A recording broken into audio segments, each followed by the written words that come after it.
what we have is something. That something is extraordinary. I don't know if you realized it by now, but what I found was that somehow, when all seemed lost, when all seemed to be gone, I was reminded of the unbroken, the unmeasured, each one that has touched my inner core, that unexplainably but profoundly impacted me. What I mean is, you have no idea what such kind words, what smile, what gaze, what thoughts has done. Those very things can change the world. I've learned those things the hard way, and sometimes what felt like the easy way. And what I'm trying to say is that today, you can make a change. Even through the hardest of days, make a change. There are better days. There is light at the end of the tunnel. And that light is something I had a hard time understanding at first.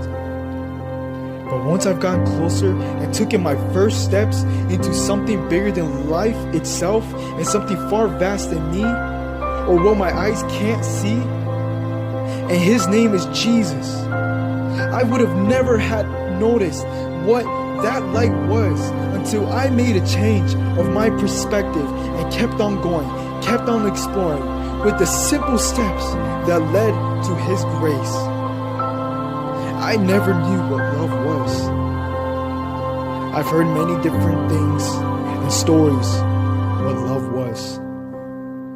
But there is no greater love than to lay down one's life for one's friends. And I quote, because it's not a joke. This thing is real. Do you actually know anyone, a friend for this matter, that would lay down their life for yours? I do. I'm sure you guessed it. He's the one who was slayed.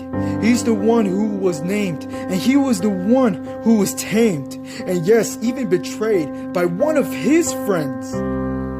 But at the end, He still thought of him and His other friends and all of us. For what? Because of love.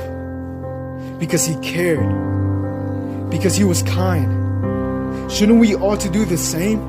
To love, to care, to be kind to one another, no matter the issue? For in this, there is no selfishness. For in this, without self-seeking, for without pleasure, there is joy in just simply doing what's right.